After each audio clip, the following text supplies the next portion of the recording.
네, 오늘 이 시간 우리가 함께 나눌 하나님의 말씀은 시편 119편 153절에서부터 160절까지에 기록되어 있는 말씀의 내용입니다. 오늘 우리가 함께 살펴볼 이 본문의 내용 가운데 내용이 기록되어 있는 시편 119편은 성경 말씀 가운데 단일 장으로서는 가장 긴 분량으로 되어 있는 말씀으로 총 176절까지의 말씀으로 이 장이 구성이 되어 있습니다. 그리고 이 시편 119편의 말씀은 그 길이에 있어서의 특별한 뿐만 아니라 그 구조에 있어서도 매우 특별한 특징을 가지고 있는데, 그것은 이 시편 119편의 말씀이 히브리어 알파벳 22개의 순서대로 각각 8절씩으로 구성이 되어져 있다라는 것입니다. 그리고 그 각 8절의 말씀이 히브리어 알파벳의 순서대로 기록되어 있다라고 하는 특징을 가지고 있는 것입니다. 이를 영어 알파벳으로 예를 들어서 설명하자면 1절부터 8절까지의 말씀은 다 알파벳 A로 시작을 하고 있고 9절부터 16절까지의 말씀은 모두가 다 그 첫 시작을 B라는 알파벳으로 시작을 하고 있는 이러한 구조로 이 시편 119편이 기록이 되어 있다는 것입니다.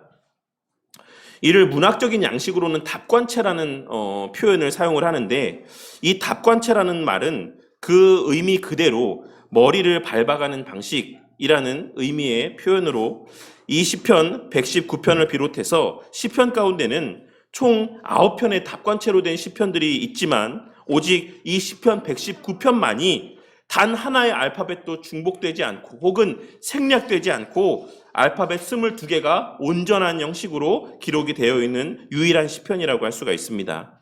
그리고 이 시편 119편이 그와 같은 정교한 구조로 기록되어 있는 그 이유에 대해서 팔머 로버트슨이라고 하는 유명한 교수님은 그의 저서인 시편의 흐름이라는 그 저서에서 다음과 같이 이야기를 하고 있습니다.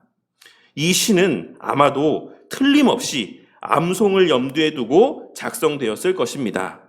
8행으로 이루어진 각 연이 히브리어 알파벳 순서를 따라 배열된 이 시의 구성은 암송을 가능하게 만들어 주었을 것입니다. 그뿐 아니라 여러 언어 그룹들이 그러하듯이 어떤 주제를 다룰 때 알파벳 처음부터 마지막까지 다룬다라고 하는 것은 그만큼 그 주제를 포괄적으로 다룬다는 뜻이 됩니다. 라고 이야기하고 있는 것입니다. 팔머 로버트슨 교수님은 이 시편 119편이 암송을 목적으로 기록된 시편이자 성경에 기록된 말씀의 내용들을 포괄적으로 다루기 위해 이와 같이 길고 정교하게 기록되었을 것이다라고 설명을 하고 있는 것입니다. 그리고 그와 같이 암송을 목적으로 이 시편이 기록된 이유를 이 시편이 기록된 그 배경에서 찾고 있는데, 학자들마다 이 시편이 기록되었을 것이다라고 추측하는 시기에 대한 견해의 차이가 있지만 저는 이 시편이 포로기에 기록되었을 것이다라고 보는 팔머 로버트슨 교수님의 견해를 지지합니다. 칼빈 선생님은 이 시편이 다윗이 기록한 시편일 것이다라고 이야기를 합니다. 그런데 후대의 학자들은 대부분 이 시편이 포로기에 어떤 그 포로 생활 가운데 있었던 한 사람에 의해서 기록되었을 것이다라는 견해를 갖고 있는 것입니다. 그리고 그와 같은 견해는 제가 얼마 전에 참석했던 세미나에 강사하셨던 반드루넨 교수님도 똑같이 동의하는 바라고 할 수 있습니다. 팔머 로버트슨 교수님은 그 앞서 그의 저서에서 이스라엘 백성들이 포로로 지낼 그 당시에 그들에게는 성전도 없었고 희생 제사도 없었고 그 직무를 감당할 제사장도 없었다라는 사실을 언급하면서 그럼에도 불구하고 그들이 정규적인 예배를 드리지 않았을 것이다라고 생각하기는 쉽지 않을 것이다라고 이야기하고 있습니다. 비록 그들은 이전에 그들이 행했던 것과 동일한 방식의 예배를 드리지는 못했을지라도 그들이 포로 생활을 하고 있다라는 그 한계와 그 특별한 상황들 때문에 이전처럼 그 안식일마다의 예배를 드리지는 못하였을지라도 그들은 나름의 방식으로 예배를 드렸을 것이다라고 하는 사실을 우리는 그들의 조상들이 남긴 문헌의 자료의 내용을 통해 충분히 짐작할 수가 있는 것입니다. 그 가운데 한 유대 전승 가운데에는 다음과 같은 내용이 기록되어 있다라고 합니다. 미시나에서는 율법을 공부하는 것이 모든 일보다 우선한다고 선언한다. 사람의 생명을 구하는 일보다도 성전을 짓는 일보다도 부모를 공경하는 일보다도 율법을 공부하는 일이 더욱 위대하다. 여기서의 미시나는 구전된 유대인의 율법을 문서화한 것으로 주로 이 미시나에서는 모세 오경에 대한 유대인 랍비들의 해석을 기록하고 있습니다. 한 유대 학자의 주장에 의하면 바벨론에서 예루살렘으로 돌아온 포로들은 이내 토라로 성전을 대신하기 시작했다라고 이야기를 하고 있습니다. 그러니 그러한 여러 정황들을 미루어 생각해 봤을 때 이 시편 119편에 기록된 말씀들은 그들이 자유롭게 예배를 드릴 수 없었던 때 예배를 대신하기 위해 암기하고 묵상했던 말씀이자 그들의 삶 속에 기초가 되고 그들의 유대인으로서의 정체성을 잊지 않게 만들어주는 근간이 되었던 말씀의 내용들이라고 할 수가 있는 것입니다. 그리고 이에 대해서 팔모 로버트슨 교수님은 이러한 과정이 구속사적인 관점과 새 언약의 관점에서는 긍정적인 요소가 있는 모습이라고 이야기하고 있습니다. 왜냐하면 이와 같은 모습을 통하여서 외적인 종교 의식이 차지하고 있던 그 예배의 자리를 말씀이 대신하는 모습으로 변화되어져 가게 되었기 때문인 것입니다. 그리고 흥미롭게도 이 시편 119편의 말씀 가운데 성전 예배나 제사장이나 그리고 희생 제사를 다루는 율법에 대한 언급은 단 한 절도 없습니다. 그리고 그와 같이 이 시편 119편의 긴 내용 가운데 성전 예배와 관련된 율법의 내용들이 전혀 언급되어지지 않고 있다는 사실이 이 시편 119편의 말씀이 이스라엘의 포로기 동안에 그 시대 이스라엘 백성들을 위해 기록된 시편이라고 하는 사실을 뒷받침해 주는 하나의 증거라고도 할 수가 있는 것입니다. 어쨌든 이 시편 119편은 그 길이에 있어서도 다른 성경의 내용들과 구별되는 독특한 점들이 있고 그 내용과 형식에 있어서도 특별함이 있으며 그 위치에 있어서도 구별되는 특별함이 있는데 그것은 이 시편 119편이 신구약 성경 전체의 중간에 자리하고 있다는 것입니다. 그리고 그러한 여러 가지 연유들로 인해서 독일어 성경 번역에서는 이 시편 119편의 앞에 다음과 같은 부제가 붙어 있습니다. 하나님의 말씀에 대한 찬양과 사랑 및 그 말씀의 능력과 활용에 관한 그리스도인의 황금 입문서. 독일어 번역 성경에는 이 시편 119편 앞에 이러한 부제가 붙어 있다는 것입니다. 하나님의 말씀에 대한 찬양과 사랑 및 그 말씀의 능력과 활용에 관한 그리스도인의 황금 입문서. 그리고 이 구조와 형식에 대해서 우리에게 나니아 연대기로 잘 알려져 있는 C.S. 루이스라고 하는 작가는 오랫동안 조용한 시간에 한 뜸 한 뜸 술을 놓듯이 마치 숙련된 장인이 여가를 즐기면서 만든 정교한 작품과 같다라고 이야기를 하고 있는 것입니다. 그러한 이 시편 119편의 내용 가운데 오늘 이 시간에는 이 시편 119편의 내용의 비교적 후반부에 해당되는 153절에서부터 160절까지에 기록되어 있는 말씀의 내용을 함께 나누고 다음 시간에는 그 뒷부분의 가장 마지막 부분이라고 할 수 있는 이 시편 119편의 가장 마지막 장이라고 할 수 있는 161절에서부터 176절까지의 말씀을 다음 시간에 이어서 함께 나누도록 하겠습니다. 오늘 말씀은 앞서 서두에 말씀드렸던 것처럼 히브리어 알파벳의 순서대로 기록된 총 22개의 연 가운데 20번째, 20번째에 기록되어 있는 연으로서 히브리어 알파벳 20번째 문자인 레쉬로 시작하는 8개의 문장이 기록되어 있는 성경의 말씀입니다. 이 시편을 기록한 사람은 앞선 19번째 연에서는 말씀을 사모하는 부르짖음과 말씀에 대한 자신의 절대 신앙을 선언하였습니다.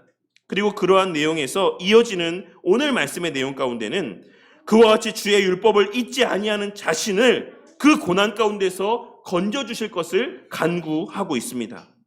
이에 대해서 칼빈 선생님은 그의 주석에서 이 말씀 가운데 이 시편의 기록자는 자신의 경우를 예로 들어서 하나님을 섬기고 그 하나님을 경외하는 자들은 이 세상에서 그것에 대한 보상이 없어도 실망해서는 안 됨을 가르쳐주고 있다라고 이야기하고 있습니다. 그러니까 오늘 말씀에서 이러한 이 시편 기록자의 고백은 우리가 하나님의 말씀대로 온전히 순종하며 살아도 그에 대한 이 땅에서의 보상이 없을 수도 있다라는 사실을 그 자신의 삶을 통해서 우리에게 교훈하고 있다라고 이야기하고 있는 것입니다. 그리고 이 시편 기록자의 하나님을 향한 자신을 고난 가운데서 건져주실 것에 대한 요청 가운데 언급하고 있는 내가 주의 율법을 잊지 아니함이니이다 라고 하는 이 고백은 자신의 봉사에 대한 대가를 달라는 식의 태도가 아니다라고 하는 사실을 강조하며 그는 이와 같은 표현을 통해 자신이 지금 처해 있는 그러한 극심한 고통 속에서도 자신은 그저 하나님의 율법 아래 거하는 종이라는 사실을 잊지 않고 있다라는 사실을 고백하고 있는 것이다라고 설명하고 있는 것입니다.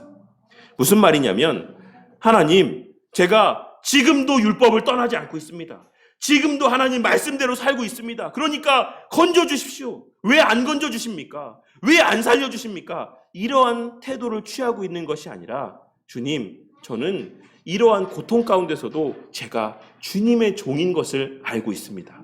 제가 주님께 속한 자임을 알고 있습니다. 그래서 제가 이런 극심한 고통 가운데서도 하나님의 말씀을 따라 순종하며 살아가고 있습니다.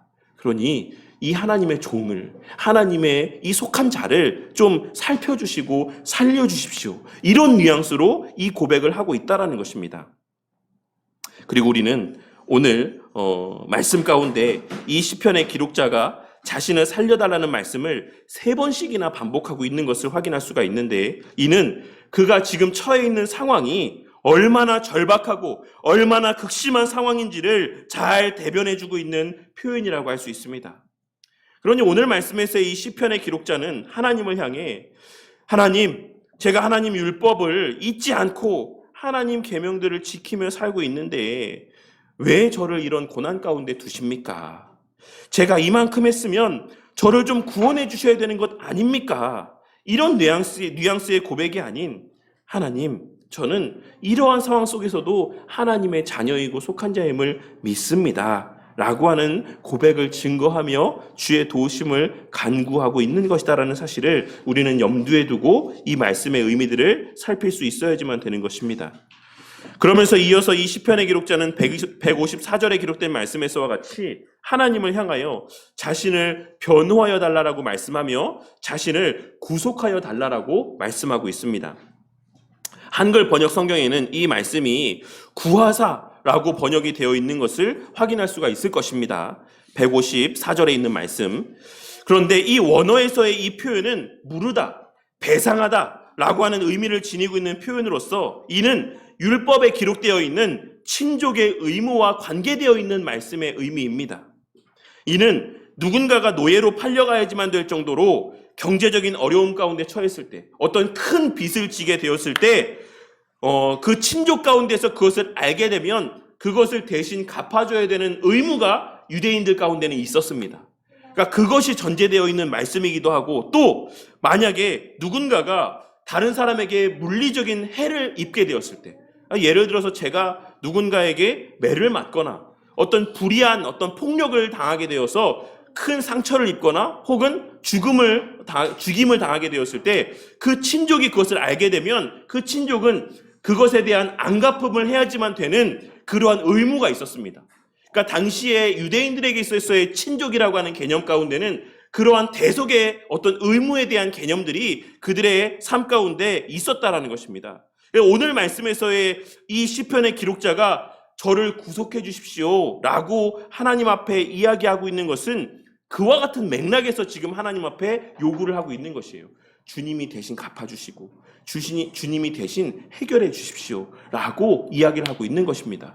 그런데 놀라운 것은 그가 이와 같은 이 말씀을 사용하고 있는 데에는 어떤 전제가 깔려 있는 것입니까? 이 사람은 하나님을 자신의 피부치와 같이 여기고 이러한 말씀을 하고 있는 거예요. 하나님을 자신의 친족과도 같이 여기면서 하나님에게 그러한 책임이 있지 않습니까? 하나님에게는 그런 의무가 있지 않습니까? 하나님과 저 사이가 그와 같은 친족의 관계가 아닙니까? 하나된 관계가 아닙니까?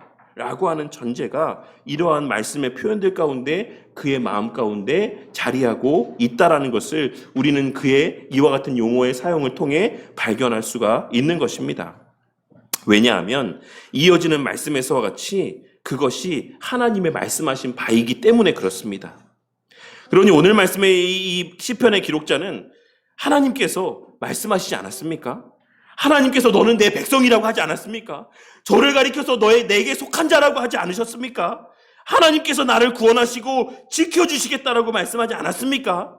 그러니까 하나님, 제 대신에 어떤 대가를 치르셔서라도 저를 구원해 주십시오. 저를 대속해 주십시오. 라고 이 고통에 대한 갚음을 해 주십시오. 라고 이야기하고 있는 것입니다. 그리고 이는 궁극적으로 우리의 대속주로 오실 우리 주 예수 그리스도에 대한 예표적인 의미가 담겨져 있는 간구라고 할 수가 있는 것입니다. 요 예수 그리스도와 관계된 예표적 의미에 대해서는 다음 주에 좀 더 깊이 있게 나누도록 하겠습니다. 그리고 이어서 이 시편의 기록자는 자신과 악인을 대조해서 설명하고 있는데, 악인들은 하나님의 말씀을 배우려고 하지도 않고 하나님의 말씀을 지키기 위해 노력도 하지 않는다라는 사실을 이야기하고 있습니다. 그리고 우리는 여기서 하나님께 속한 자와 그렇지 않은 자의 극명한 차이를 발견할 수가 있는데, 하나님께서는 이를 통하여서 하나님께 속한 자는 반드시 그 마음 가운데 하나님의 말씀을 배우고자 하는 마음과 따르고자 하는 열심이 자리하게 될 수밖에 없다라는 사실을 말씀하여 주고 있으신 것입니다. 하나님께서는 하나님의 말씀에 온전히 순종하는 것을 원하시긴 하지만, 그렇다라고 해서 완전한 순종만을 기뻐하시는 것은 아닙니다. 하나님께서는 우리의 그 마음의 중심, 하나님을 경외하며 그 말씀에 순종하고자 하는 의지와 열망을 원하시는 것이고, 그와 달리 악인들은 비록 외적으로 비춰지는 죄를 범하는 모습은 하나님께 속한 자와 다를 바 없이 보인다라고 할지라도, 그들의 그 죄를 범하는 마음의 중심 가운데는 그러한 죄를 범함에 있어 그 마음속에 그 어떤 걸림도 없다라고 하는 큰 차이가 존재한다라는 사실을 우리는 오늘 말씀을 통해 발견하고 깨달을 수가 있는 것입니다. 쉽게 말해서 우리는 거듭남 이후에도 여전히 우리 그리스도인들 또한도 죄를 범하며 살아가는 것은 맞지만, 중요한 것은 우리의 그러한 범죄함 가운데는, 우리의 그와 같은 넘어짐 가운데에는 그 죄를 짓지 않기 위한 애씀이 있다라는 것입니다. 그냥 아무 생각 없이 죄를 범하는 것이 아니라, 그냥 아무런 인지와 자각도 없이 그냥 죄를 범하고 난 이후에도 그 어떤 찔림도 느끼지 못하는 것이 아니라, 회개를 하지 않게 되는 것이 아니라, 비록 죄를 짓는다라고 할지라도 그 죄를 짓지 않기 위한 애씀과 몸부림이 우리 가운데 있는 것이고, 그 죄를 범했을 때에는 다시 그 죄를 범하지 않고자 하는 의지와 결단들이 우리 마음 가운데 생겨나는 것이고, 죄를 범한 그 자신의 현실에 대한 애통함들이 그 마음 가운데 자리하게 될 수밖에 없다라는 것입니다. 우리는 그와 같은 사실을 오늘 말씀에서의 악인에 대한 묘사를 통해 반드시 발견하고 마음 가운데 새길 수 있어야지만 되는 것입니다. 나는 어떤 마음으로 죄를 짓고 살아가고 있는가? 저나 우리 성도님들이나 여전히 그리스도인임에도 불구하고 죄를 지으며 살아가지만, 그 죄를 범함에 있어서 내 마음의 중심은 어떠한가? 내 마음에 찔림이 있는가? 그 죄를 짓지 않고자 하는 열망이 있는가? 몸부림침이 있는가? 그러한 것을 우리는 한번 돌아볼 수 있어야지만 된다라는 것입니다. 그런데 시편 기록자는 157절 말씀에서 그러한 자가 많다라고 고백하고 있습니다. 그와 같이 나를 대적하는 악인들, 그리스도인을 대적하는 악인들, 하나님을 대적하는 악인들이 많다라고 고백하고 있습니다. 이 세상 가운데 그와 같은 자들이 많다라고 말씀을 하고 있는 것입니다. 하지만 그럼에도 불구하고 이 시편 기록자가 낙심하지 않을 수 있는 것은 156절에 기록된 말씀에서와 같이 그에게는 하나님의 긍휼하심도 많다라는 인지와 자각이 있기 때문입니다. 저는 사실 오늘 말씀 가운데 이 한 절의 말씀이 제 마음 가운데 너무 깊이 꽂히고 와 닿았습니다. 주의 긍휼이 많으니이다. 사실 오늘 우리가 나누고 있는 이 말씀은 제가 지난 월요일과 화요일 이틀 동안 진행된 세미나 가운데에서 들었던 반드루넨 교수님의 설교의 내용입니다. 그런데 물론 제가 그 설교 말씀 그대로를 지금 하고 있는 건 아닙니다. 그 말씀 가운데서 깨달은 바가 있기 때문에 이 말씀을 나누고 있긴 하지만, 그 반드루넨 교수님께서 설교하셨던 내용 그대로를 지금 이야기하고 있는 것은 아니다라는 것입니다. 그것은 이제 이 설교가 온라인에 다 올라와 있어요. 그러니까 보시면 충분히 확인하실 수 있을 거라고 생각합니다.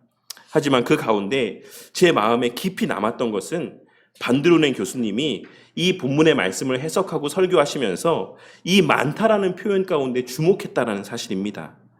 일반적으로 우리는 하나님의 긍휼이 크다라는 표현에 익숙하고 또 그와 같은 표현이 더욱 신학적으로도 맞는 표현이라고 할 수 있습니다. 하지만 반드루넨 교수님은 여기서 시편 기록자는 그럼에도 불구하고 의도적으로 그 개수의 많음, 어떤 풍성함, 이런 것을 나타내는 의미를, 표현을 사용하고 있다는 점을 주목했던 것입니다. 실제로 오늘 말씀에서의 이 마누오니라고 번역된 표현은 풍성한, 많은이라는 의미를 지니고 있는 표현입니다. 그리고 시편 기록자는 이러한 표현을 통해서 이 세상에는 악인도 많지만, 이 세상에는 악인도 너무나도 세고 셌지만, 나를 고통스럽게 하는 것들이 이 세상에 너무나도 많이 있지만 그것 이상으로 하나님의 긍휼이 여겨주심이 더 많다. 그 모든 것 이상으로 하나님의 긍휼이 더 많다라고 하는 사실을 고백하고 있다라는 것입니다. 그렇기에 이 시편 기록자는 제가 그것을 알기 때문에, 하나님의 긍휼이 많다라는 사실을 제가 알고 있기 때문에 지금 이 고통과 아픔 가운데서도 주의 말씀에서 떠나지 않고 있는 것입니다. 제가 여전히 하나님께 붙어 있는 것입니다. 하나님 말씀을 신뢰하며 소망 가운데 살아가고 있는 것입니다. 라고 하는 사실을 고백을 하고 있는 것입니다. 그리고 이어서 이 시편 기록자는 우리의 생각과는 전혀 다른 모습을 나타내 보이고 있는데, 그것은 158절에 기록된 말씀에서와 같이 자신을 핍박하는 자들임에도 불구하고 그들이 하나님의 말씀을 지키지 않는 모습을 바라보며 그 마음 가운데 슬픈 마음이 들었다라고 고백하고 있는 것입니다. 그런데 사실 이 표현은 한글 번역상에서 오는 오해라고 할 수가 있는데, 여기서의 이 시편 기록자가 느끼는 슬픔은 궁극적으로 여전히 악인이 많음에서 오는 슬픔이자 여전히 하나님의 존재와 이름이 모욕을 받고 그 영광과 가치가 훼손되고 있는 것을 보게 됨에서의 비롯된 슬픔이라고 할 수 있습니다.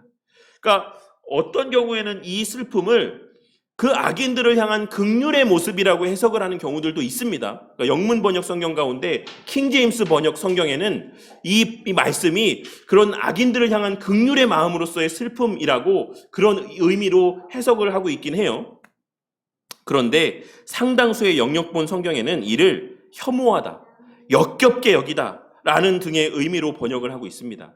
그리고 우리가 영문 성경 가운데 가장 즐겨보는 성경 가운데 하나인 NIV 성경에도 그런 디스거스트라고 하는 의미로 이 말씀을 번역하고 있는 것을 확인할 수가 있는 것입니다. 제가 그것을 바라보며 역겹게 여깁니다.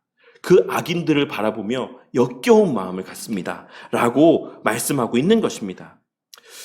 그런데 반드루넨 교수님은 이를, 제가 설교를 잘 못 들었는지 모르겠지만, 그러니까 그 악인들에 대한 긍휼의 마음이라고 해석을 하고 있으시더라고요. 그런데 저는 다른 주석의 내용들을 참고해 봤을 때 혐오하다, 역겹게 여기다 라고 하는 의미가 더 전체적인 문맥과 맞는 해석이 아닌가 생각을 합니다.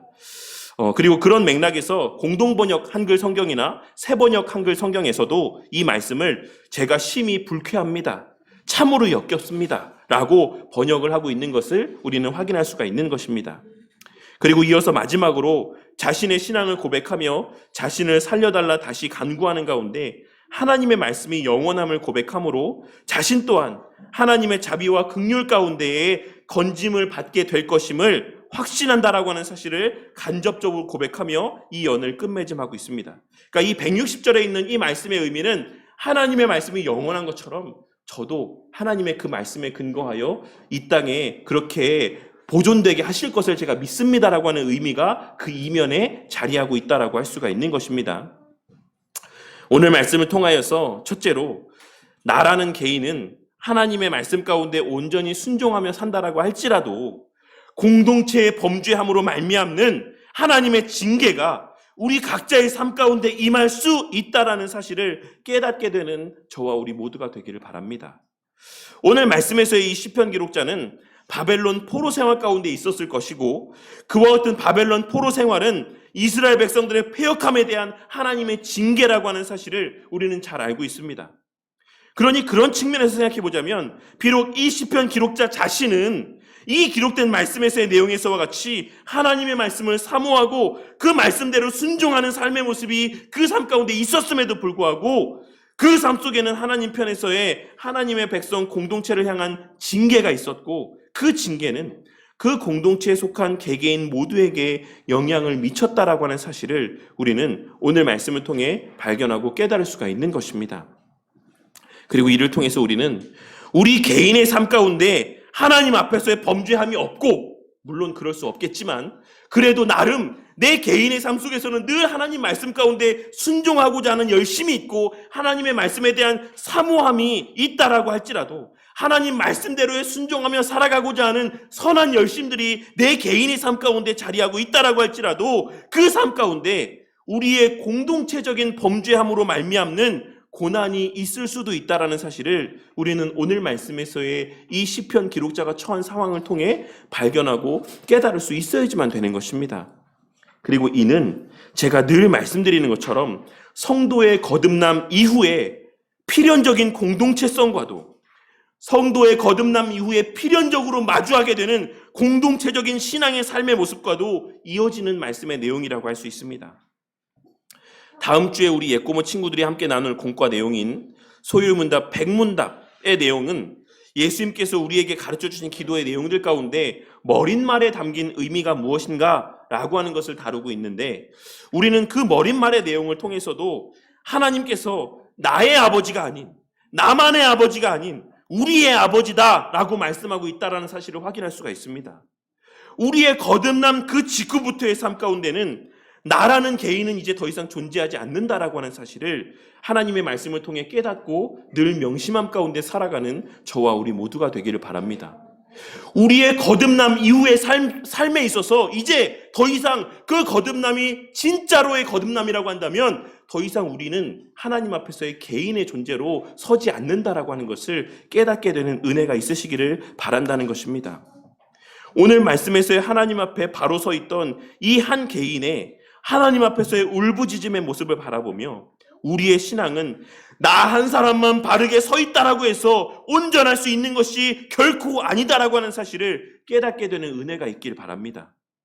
그리하여 저와 우리 모두의 앞으로의 신앙의 여정 가운데 나만 잘 믿으면 되지, 나만 신앙생활 잘하면 되지, 나만 예배 잘 드리면 되지 라고 하는 잘못된 사고가 자리하고 있지 않길 바랍니다. 그 결국은 하나님의 공동체를 향한 징계로 말미암는 고난 가운데 거하는 모습으로 이어지게 될 수도 있다는 사실을 깨닫고, 나만을 생각하는 이기적인 신앙의 삶이 아닌 내 주변의 다른 이들의 신앙을 함께 살피고 돌아보며 그들을 위해서도 함께 기도하며 함께 세워져가는 공동체, 하나의 공동체로서의 우리 바른교회 공동체가 되기를 바란다는 것입니다. 둘째로, 그럼에도 불구하고 공동체의 회복이라고 하는 것은 바로 나라고 하는 이 한 사람의 돌이킴과 바로 섬에서부터 시작되는 것이다라고 하는 사실을 우리는 오늘 말씀을 통해 발견하고 깨달을 수 있어야지만 될 것입니다. 이 말을, 이 첫 번째와 두 번째 대지의 표현들을 모순된 표현으로 오해하지 마시길 바랍니다. 우리는 오늘 말씀에서의 자신을 건져주실 것에 대한 간구를 고백하고 있는 이 한 사람의 간구를 통해서 우리 각자는 그 자신의 회복을 위해 애쓰고 그 자신을 회복시켜 주실 것을 간구하는 자들이 되어야지만 한다라는 사실을 발견하고 깨달을 수 있어야지만 되는 것입니다. 모든 것을 남 탓으로 여기며 너 때문에 우리가 이렇게 고생하고 있다, 너 때문에 이 공동체가 하나님의 징계를 받고 있다 라고 이야기하며 그 책임을 다른 사람들에게만 전가하는 삶이 아니라 내가 하나님 앞에 바로 서는 것이 이 공동체 회복의 그 시발점이라는 사실을 깨닫고 명심함 가운데 살아가는 저와 우리 모두가 되기를 바란다는 것입니다. 저는 오늘 말씀에서의 그 악인들에 대한 이 핍박, 악인들로 말미암는 핍박이 단순히 세상에 우리를 향한 물리적인 핍박의 의미로만 국한해서 생각하진 않습니다. 물론 우리의 삶 가운데 오늘날에도 여전히 세상 사람들의 교회를 향한 어떤 비난도 있고 조롱함도 있지만 이 말씀에서의 악인들을 통한 교회를 향한 핍박이라고 하는 것이 그런 물리적인 어떤 핍박에만 국한되는 의미라고 생각하지는 않는 것입니다. 이 말씀 가운데는 악인들의 말과 행동에 어떤 받게 되는 악한 영향력도 저는 악한 영향력의 의미 또한도 담겨져 있다라고 생각합니다. 무슨 말이냐면 오늘날 악인들의 우리를 향한 물리적인 핍박은 없죠. 있습니까? 오늘날 우리가 예배드리려고 하면 뭐 세상이 막 우리를 가로막고 예배드리지 못하게 막 막고 핍박하는 모습이 있습니까? 그런 모습은 없다라고 할 수 있습니다. 하지만 오늘날에도 여전히 교회 안과 교회 밖에 존재하는 악인들, 실천적인 무신론자의 삶을 살아가는 자들이나 사상적 무신론자의 삶을 살아가는 자들이나 그들을 통해 영향을 받게 되는 죄된 모습에 대한 유혹들이 오늘 말씀에서의 핍박의 의미이기도 하다라는 사실을 저는 좀 생각해 보았던 것입니다. 오늘 말씀에서의 시편 기록자가 살았던 당시 시대에도 만연했던 악인들은 오늘날에도 여전히 만연합니다. 그리고 그들은 하나님 말씀대로 온전히 순종하며 살아가는 자들을 비웃고 손가락질합니다. 너만 예수 믿냐? 너만 교회 다니냐? 너만 하나님 믿냐? 너만 예수님 믿냐? 너만 그렇게 왜 유별나게 신앙생활을 하려고 하느냐? 라고 손가락질하며 비웃는 모습을 보게 될 때가 많이 있다라는 것입니다. 하지만 그럼에도 불구하고 그들의 그와 같은 유혹에 넘어가 적당주의에 물든 신앙의 삶을 살아가는 자들이 되지 마시기를 바랍니다. 저는 그것이 오늘 말씀에서의 악인들의 의인을 향한 핍박 가운데의 한 모습이다라고 생각을 하는 것입니다. 교회 다니는 사람들 다 그런데 나 하나쯤 더 그렇게 한다라고 무슨 의미가 있겠냐. 세상 사람들도 다 다른 사람들 험담하는데, 세상 사람들도 다 교회 다니면서 다른 사람들 욕하는데 나 한 사람 똑같이 그들과 같이 욕한다라고 해서 뭐 그렇게 그게 대수냐 라고 생각하는 이 유혹 가운데 빠지게 되는 저와 우리 모두가 되지 않기를 바란다는 것입니다. 죄가 이 주의 몸된 교회 공동체 가운데 파고 들어오는 것도 한 사람의 잘못된 행실을 통해서일 때가 많지만 그와 반대로 이 공동체의 신앙이 회복되어지는 것 또한 한 사람의 진심 어린 회개와 돌이킴 그리고 솔선수범하는 신앙의 모습을 통해서일 수 있음을 기억하고 오늘 말씀에서의 시편 기록자와 같이 나를 불쌍히 여기시고 나를 죄의 유혹 가운데 건지시고 나를 계속해서 주의 말씀을 사랑함 가운데 머물게 해달라고 주님 앞에 기도하는 저와 우리 모두가 되기를 바란다는 것입니다. 그리하여 그와 같은 한 사람의 의인의 기도에 응답하시는 하나님의 자비와 긍휼 가운데 우리의 죄를 범하는 모습이 누군가의 죄를 범하는 모습이 좋게 여겨져 그 모습을 따라하며 살아가는 그러한 자들이 아닌 죄를 범하는 모습들을 역겹게 여기고 누군가의 그 그리스도인답지 못한 삶의 모습을 혐오스럽게 여김으로 말미암아 날마다 더욱 죄에서 멀어져 가며 이 주의 몸된 교회 공동체를 회복시킴에 있어 시발점이 되고 마중물의 역할을 감당하는 우리 성도님들의 신앙의 삶이 되시기를 바랍니다. 그리고 마지막 셋째로 우리의 삶에서의 우리를 유혹하는 죄의 거리들이 많이 있지만 그만큼 하나님의 자비와 긍휼하심도 풍성하고 많다라는 사실을 기억하고 늘 기도에 힘쓰는 삶을 살아가는 저와 우리 모두가 되기를 바랍니다. 여전도의 회원님들과 옛고모 친구들이 요즘 계속해서 소율의 문답의 내용들 가운데 은혜의 방편으로서의 기도에 대한 내용들을 함께 나누고 있습니다. 그런데 그 가운데 제가 언급했던 것 중에 하나가 기도를 하고 안 하고는 우리의 신앙의 삶에서 그러할 수도 있는 일이 아니다라는 것을 계속해서 말씀하고 있는 것을 기억하실 것입니다. 예수님께서는 제자들에게 기도를 가르치시면서 말씀하시기를 하늘에 계신 우리 아버지께 기도하라고 말씀하셨습니다. 여기에는 물론 여러 가지 의미들이 있지만 하나님께서 계신다라는 것을 믿는다면 기도해라 라고 하는 의미가 담겨 있다라고도 할 수 있습니다. 하나님은 분명 계시니까 하나님이 그 계신 것을 믿으면 너가 정말 하나님의 살아계심을 믿는다라고 하면 기도해라 라고 하는 의미가 예수님의 이 가르침의 말씀의 그 머릿말 가운데 담겨져 있는 의미 가운데 하나라고 할 수 있는 것입니다. 그러니 우리가 살아가면서 기도를 하느냐 하지 않느냐라고 하는 것은 우리가 하나님의 살아계심을 그 존재하심을 믿느냐 믿지 않느냐와도 직결되는 문제라고 할 수가 있는 것입니다. 그냥 기도를 하지 않는 것이 그리스도인들 가운데 그럴 수도 있는 모습이 아니라 그 사람이 진정 거듭난 사람이고 하나님의 살아계심을 진짜로 믿는 사람이라고 한다면 그 사람은 기도하지 않을 수 없다라는 것을 우리는 이러한 성경 전체의 말씀을 통해 발견하고 깨달을 수 있어야지만 되는 것입니다. 오늘 말씀에서의 시편 기록자는 그 삶에서의 여러 힘듦과 어려움들이 많이 있었지만 그보다 하나님의 긍휼하심이 더 많다라는 사실을 알고 있다라고 고백하고 있습니다. 그래서 그는 기도했던 것입니다.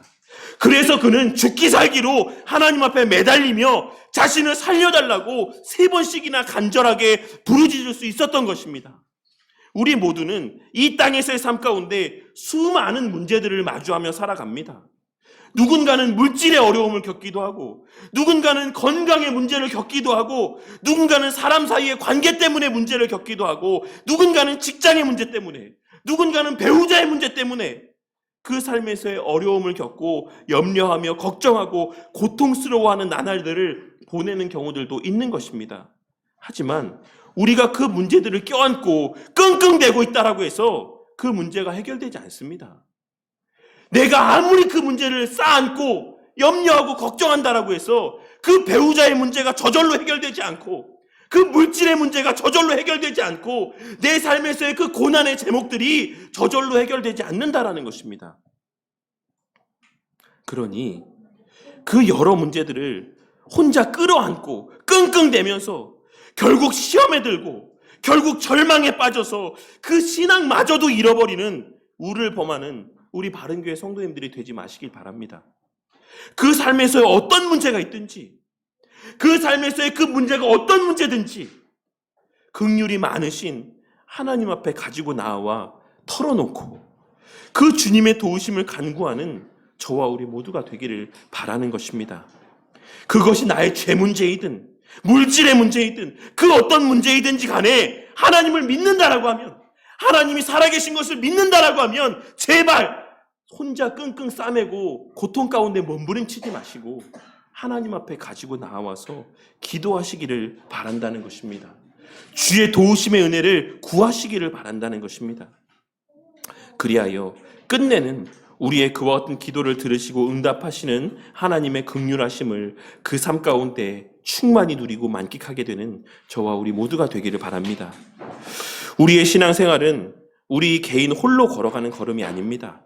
우리는 거듭남 이후에 필연적으로 다른 지체들과 긴밀하게 연결된 신앙의 삶을 살아가게 될 수밖에 없습니다. 그것이 좋은 영향이든 나쁜 영향이든 우리는 공동체 안에서 서로의 신앙 가운데 그러한 여러 영향들을 끼치며 주고받으며 살아가게 될 수밖에 없다라는 것입니다.